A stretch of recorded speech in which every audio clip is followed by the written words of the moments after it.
Alhamdulillahi Rabbil Alamin. Wabihi nasta'in ala umuri dunia wad din. Asyhadu an la ilaha illallah wahdahu la syarika lah. Wa asyhadu anna Muhammadan abduhu wa rasuluhul karim. Allahumma salli wa sallim ala nabiyyina wa sayyidina al-Mustafa Muhammadin wa ala alihi wa ashabihi ajma'in. Amma ba'd. Rabbi syrah li sadri wa yassir li amri wahlul 'uqdatam min lisani yafqahu qawli. Segala puji bagi Allah, kemudian salawat dan salam kepada Rasulullah, pada keluarga dan seluruh sahabat-sahabatnya,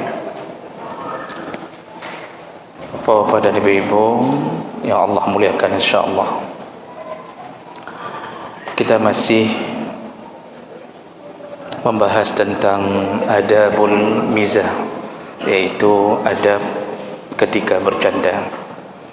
Di pertemuan kita yang lalu kita sudah membahas beberapa perkara, di antaranya jangan bercanda dengan cara menyembunyikan atau mengambil barang orang lain. Ini akan menimbulkan permusuhan. Bercanda dengan cara menyembunyikan barang orang, dikhawatirkan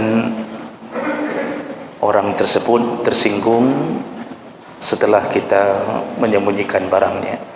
Maka jangan bercanda yang model begitu. Kemudian juga kita sudah bahas, jangan bercanda dengan cara menakut-nakuti orang atau melakukan prank yang sifatnya membuat orang lain ketakutan. Itu dilarang, karena tidak semua orang bisa menerima, juga tidak semua orang bisa menghadapi perkara-perkara yang menakutkan baginya. Bisa jadi ada yang jantungan langsung bermasalah. Baik, itu yang sudah kita bahas di pertemuan yang lalu. Berikutnya kita sambung. Di antara adab bercanda berikutnya adalah adamul ifrat fil mizah. Janganlah berlebih-lebihan menghabiskan waktu hanya untuk bercanda. Artinya hampir sebahagian hari dia gunakan untuk melakukan candaan dengan teman-temannya, berlama-lama, jadi terus-terusan menghabiskan waktu untuk itu. Nah, ini termasuk perkara yang dilarang karena bukan ciri-ciri seorang muslim yang baik. Rasulullah sallallahu alaihi wasallam menyebutkan dalam hadis riwayat Tirmizi dan Ibnu Majah, min husni islamil mar'i tarkuhu ma la ya'ni. Di antara ciri-ciri orang Islam yang baik, muslim yang baik, yaitu dia meninggalkan perkara-perkara yang tidak bermanfaat baginya. Bercanda salah satu perkara yang boleh, tapi kalau manfaat tidaklah terlalu penting, kecuali pada momen-momen tertentu, seperti kita bercanda kepada teman kita yang sedang bersedih agar menghilangkan kesedihannya, mungkin itu bermanfaat. Tapi menghabiskan waktu dalam keadaan terus-terusan berkumpul-kumpul terus-terusan, ini perkara yang tidak dianjurkan. Siang malam duduk di balai-balai atau duduk di warung kopi, mayang, bercanda terus-terusan di mana-mana terus-terusan. Jadi dia gunakan waktu untuk itu juga tidak baik. Sehingga tidak ada lagi ibadah, solat duha tidak pernah, karena orangnya sibuk dalam keadaan terus-terusan menghiasi hidup dengan begitu. Baca Quran tidak pernah. Malam pulang jam-jam 2, jam-jam 3. Itu pun setelah habis bahan dibicarakan. Habis bahan anak sapuli, kahek, kadengut, sudah mulai nampak mengantuk, baru pulang. Pulang tidur. Salat subuh kalau ada. Nah, biasanya orang yang sudah terlalu sibuk dengan bercanda-canda terus-terusan, ini biasanya kurang dekat dengan Allah Subhanahu wa taala. Jadi bukan tidak boleh, tapi aturlah waktu, jangan berlebih-lebihan menghabiskan waktu dalam urusan ini. Kemudian berikutnya, adamul mizah ma'a man la yaqbilunahu. Janganlah bercanda kepada mereka yang tidak suka bercanda. Jadi kita ni kalau tamayang-mayang engkau, ketika kita bercanda dengan orang, itu harus lihat-lihat siapa orangnya.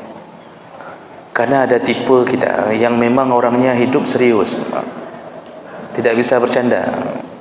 Bercanda pun dia anggap sebagai perkara yang serius.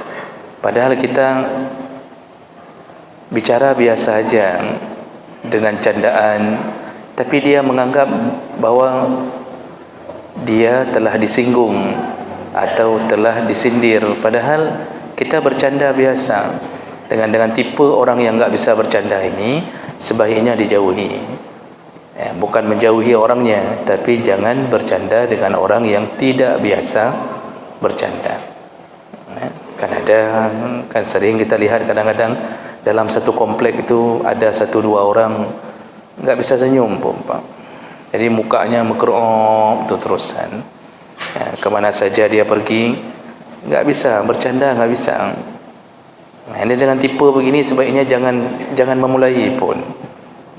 Kalau kita jumpa sama dia cukup Assalamualaikum, lalu kemudian kita pasang muka kita mekerok seperti dia. Jangan ajak bercanda. Kalau memang tersinggung, tidak terbiasa. Ini orang ada yang model serius sekali. Jadi hidupnya serius sekali. Seperti ibadahnya serius. Di luar ibadah pun dia serius sekali hidup. Sampai uang keluar, uang masuk pun dia catat habis. Model begitu cara hidup. Ada buku catatan atau di HP-nya tu uang masuk beli cabai 500 catatnya tu. Serius sekali hidup. Mungkin ni waktu dilahirkan pun bidannya bertemu dengan bidan yang terlalu serius, makanya hasilnya begitu. Jadi dengan model urang laganya baik tak mayang. Lihat-lihat orang, makanya tanya dulu. Namun walaupun begitu, terlalu serius hidup sehingga tidak ada ruang untuk bercanda pun tidak baik. Rasulullah itu suami yang paling baik, tapi beliau itu menyelingi hidupnya dengan canda dengan isteri-isterinya. Dan itu gaya hidup Nabi. Di rumah itu penuh dengan keromantisan. Akibat apa? Ada sifat canda. Bayangkan kita hidup dengan isteri yang terlalu serius, enggak bisa kita ajak canda. Ini kan capek hidup kita kan, Pak. Kita udah capek di luar, pulang enggak bisa bercanda sedikit pun, itu kan bertambah-tambah capek. Maka lihat-lihatlah orang dengan siapa kita bercanda. Berikutnya, adamul mizah fi mautinil jiddi. Jangan bercanda di acara-acara yang dibutuhkan serius. Jadi ada tempat-tempat yang memang tidak layak untuk bercanda. Contohnya apa? Ka majlisis sultan, seperti majlisnya raja, atau model sedang rapat dengan MPR, DPR, sedang rapat dengan komisi berapa begitu, membicarakan tentang suatu masalah. Itu jangan ketika rapat itu, kalau suasananya memang sedang serius, jangan dibawa canda, nanti hasilnya tidak baik. hasilnya, dianggap memutuskan hukum dengan canda. Jadi ada tempat-tempat yang memang tidak layak untuk dibawa bercanda. Begitu juga wa majlisul qadhi, dalam sidang pengadilan, di depan hakim, ya, di depan qadhi, itu jangan bercanda, nanti ditambahi hukumannya. Ya. Ada batasan-batasan.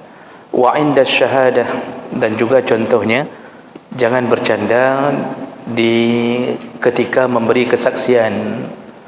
Jadi ketika kita diminta untuk menjadi saksi, jangan baik mayang. Kalau lihat bilang lihat, kalau tidak lihat bilang tidak lihat. Enggak boleh dalam keadaan setelah bilang lihat lalu dia mengatakan, oh hana longing, tidak lihat, saya cuma bercanda tadi. Enggak boleh. Itu bukan tempatnya. Itu bisa kena tampar 5 kali. Ya. Jadi majlis-majlis ini, ya, janganlah dijadikan sebagai tempat candaan. Ya. Kalau dalam dalam urusan ibadah, seperti pengajian, itu sebatas bisa ditolerir, tidak mengapa. Tapi jangan berlebihan. Tapi kalau majlis Jumaat, khutbah Jumaat, itu tidak boleh bercanda.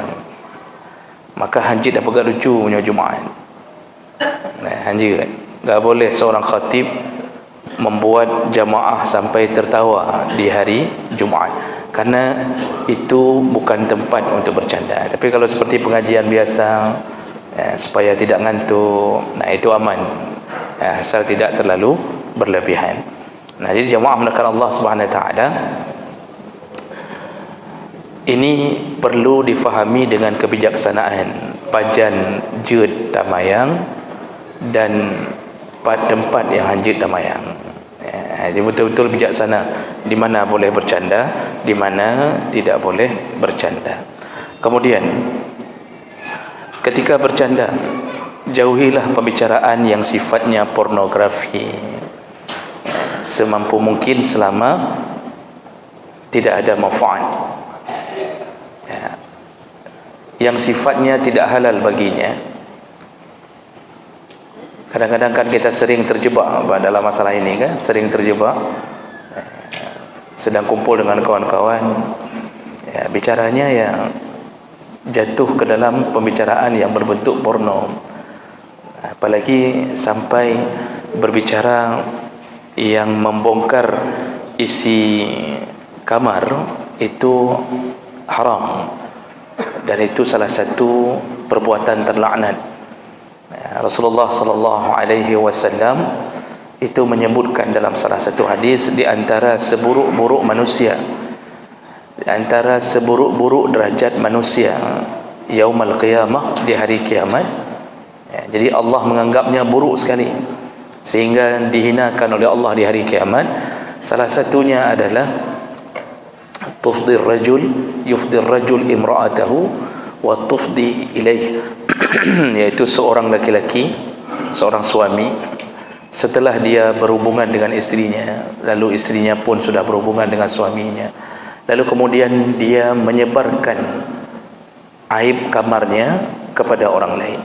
Hanya biasa saja mbak mayang-mayang dalam canda-canda, dan dengan teman akrab tu biasanya tu, cerita yang si A cerita kehidupan di rumahnya bersama istrinya, si B membalas, lalu ketawa rame-rame, nyan hanjut, nyan laknat. Dalam hadis yang lain Rasulullah menegur sahabat yang sempat melakukan itu, cerita tentang aib rumah tangganya.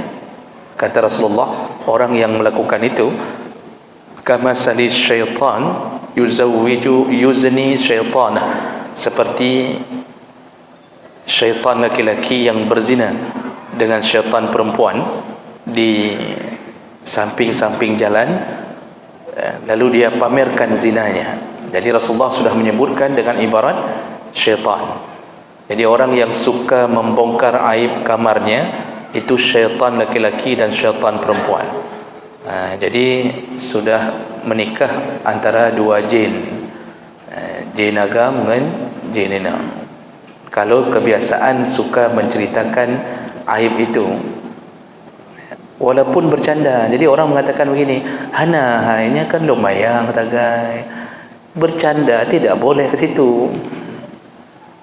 Jangan cerita aib dalam rumah. Walaupun punya aib, jangan cerita apapun. Dibongkar-bongkar, ditarik-tarik oleh teman untuk mencerita, jangan cerita. Itu amalan-amalan yang terlaknat. Kemudian berikutnya, ketika kita bercanda, jangan sampai tertawa yang sifatnya terbahak-bahak.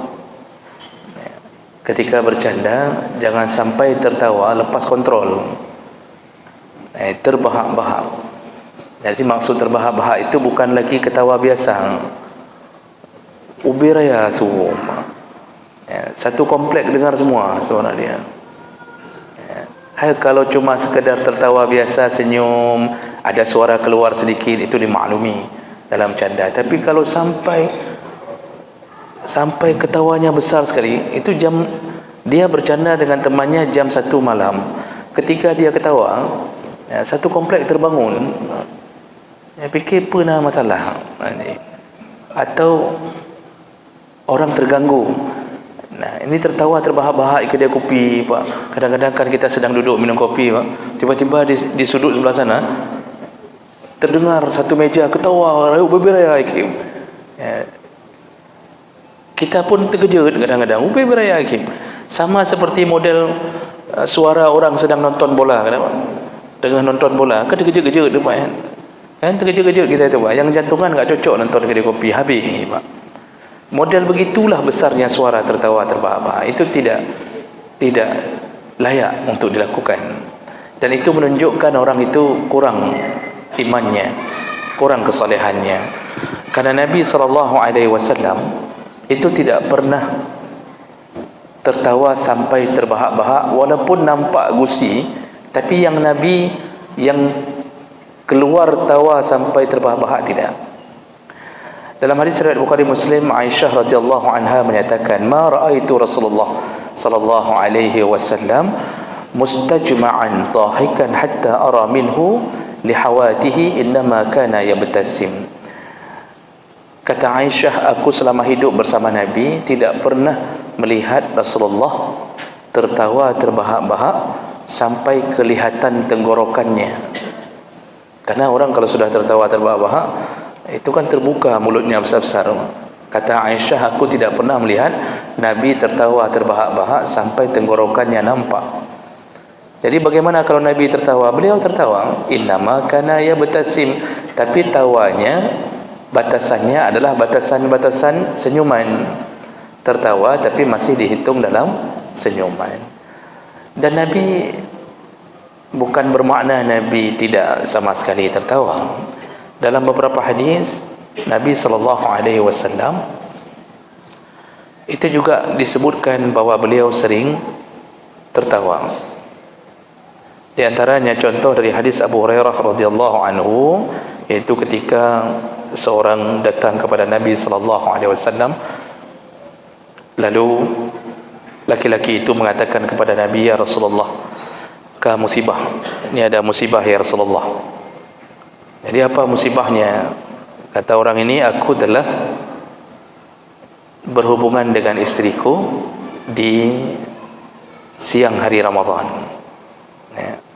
Aku telah berhubungan dengan istriku di siang hari Ramadan. Lalu kata Rasulullah SAW, kalau begitu, apakah kamu punya budak untuk dibebaskan? Kemudian dia menjawab, tidak ada ya Rasulullah. Lalu Rasulullah mengatakan, kalau begitu apakah kamu bisa puasa 2 bulan berturut-turut? Dia juga menjawab, tidak ya Rasulullah. Lalu kemudian Rasulullah mengatakan, kalau begitu ada gandum, ada makanan untuk diberi ke 60 fakir miskin. untuk kafarah berhubungan suami isteri di siang hari Ramadan? Dia juga menjawab tidak. Kata Rasulullah, kalau begitu tunggulah. Lalu Rasulullah masuk, mengambil sekeranjang kurma, diberikan kepada orang ini. Kata Rasulullah, bagilah ke 60 orang miskin. Lalu dia menjawab, ya Rasulullah, tidak ada yang lebih miskin dariku di kampung itu, ya Rasulullah. Jadi kata Rasulullah, sambil beliau tertawa mendengar kepolosan orang ini, jadi giyu bagi 60 orang miskin, tapi orang ini dengan polosnya menjawab, hana yang lebih gasin daripada lum, ya Rasulullah. Jadi maksudnya ya, untuk saya lah yang paling berhak kurma ini. Di situ Rasulullah tertawa sampai nampak gerahamnya, kata sahabat yang melihat kejadian itu. Lalu Rasulullah mengatakan, kalau begitu ambillah, bagilah untuk keluargamu. Nah, ini hadis riwayat Bukhari, sekaligus membicarakan tentang kafarah orang yang berhubungan suami isteri di siang hari Ramadan. Nah, jadi jemaah melakukan Allah Subhanahu wa taala, boleh tertawa tapi baik sampo meledak-ledak. Jangan sampai meledak-ledak sehingga sampai jungkir balik. Nah, yang red miut meja. Jadi sampai jungkir balik ke dalam meja, baru bangun lagi dia, ketawa lagi, masuk lagi ke dalam meja. Ini hal-hal begini perlu dijaga, karena itu muruah kita, itu maruah kita. Kita ini kalau sudah sampai ke tingkat itu, berarti kita sudah hilang maruah itu. Jadi bukan bermakna harus jaim, jaga imej, hanya kem sama sekali kan laginya. Boleh. Jadi jangan gara-gara dipanggil ustaz hana kem sama sekali. Ketemu ustaz serius, assalamualaikum ustaz. Itu tak ada ketawa-ketawanya, Pak. Langsung keluarkan kalau Allah Ta'ala fil Quranil Karim, qala Nabi sallallahu alaihi wasallam. Tak ada ketawanya sama sekali. Ya, orang kan di belakang kan dipebhem juga apa. Malas kita ketemu ustaz tu. Bentar-bentar kalau Allah Ta'ala, bentar-bentar kalau Nabi sallallahu alaihi wasallam. Jadi hidup normal saja, tapi ketika sedang dalam bercanda, jangan tertawa yang berlebihan. Baik, kira-kira begitu. Apa dua insya Allah. Baik, sedikit lagi. Berikutnya, jangan bercanda dengan menodong-nodongkan senjata. Jangan bercanda dalam keadaan menodongkan senjata kepada sesama muslim. Tidak dibolehkan.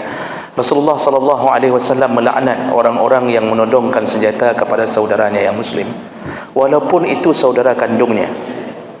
Maksudnya selayaknya saudara kandung bisa memaklumi. Mayang, tapi mayang dengan parang. Jadi misal contohnya dia pegang parang lalu dia mengatakannya kuda ke ente, padahal mayang, itu tidak boleh. Atau pura-pura ingin menembak, itu tidak boleh. Tidak boleh pura-pura menembak. Yang sudah terjadi ditembak betul-betulan, enggak bercanda. Itu dilarang. Atau apa sajalah benda yang berbahaya. Dan ingat-ingat, kadang-kadang dalam candaan kita tidak sengaja betul-betul kena. Syaitan bisa menjebak hal yang begitu. Gara-gara itu kabengih, sudah bermasalah. Jadi jemaah belaka Allah Subhanahu wa taala, ini perlu dijaga. Kemudian yang terakhir dalam pembahasan masalah adab bercanda ini adalah jangan bercanda pada unsur 3 perkara. Ada 3 perkara yang jangan bercanda, yaitu pada kalimat talak, rujuk dan nikah. Nikah, talak dan rujuk, itu jangan bercanda. Kata Rasulullah sallallahu alaihi wasallam, salasun jidduhunna jiddun wa hazluhunna jiddun. Ada 3 perkara, engkau bercanda pun serius, engkau serius pun serius, bercanda pun serius. Jadi enggak dianggap itu mayang-mayang walaupun tujuan bercanda. Apa dia? Yang pertama adalah an-nikah. Tidak boleh bercanda dalam urusan menikah. Maksud bercanda, kita pegang tangan seorang yang kita kenal, lalu kita panggil 2 orang, kamu jadi saksi ya, jadi saksi ya. Lalu kita langsung pegang, kita katakan telah saya nikahkan anak saya, Fulanah binti Fulan, dengan mahar sekian. Yang di situ pun karena dianggap sudah biasa bercanda, dia terima, telah ku terima nikahnya anak bapa Fulanah binti Fulan. dengan mahar kredit, kata dia, dengan mahar nanti dibayar, karena mahar itu bukan rukun nikah. Jadi enggak ada mahar di tempat sah. Wali ada, wali sudah ada, saksi ditanya samping kanan kiri, sah, sah, sah. Padahal mayang bercanda, tapi betul-betul dia punya anak gadis, dia sebutkan nama anak gadisnya. Oh, anak gadisnya enggak hadir, enggak wajib hadir anak gadis. Maka di saat itu terjadilah pernikahan. Oh, enggak ada mahar. Mahar bukan rukun nikah. Mahar itu salah satu kewajiban dalam nikah. Mahar enggak dibayar di awal enggak apa-apa, dibayar belakangan. Terjadilah pernikahan betul-betulan gara-gara dia ayah galak mayang. Mayangnya ke masalah itu, enggak boleh. Jadi bagaimana dengan hukum orang buat sinetron, buat nikah, buat ini? Itu bukan walinya.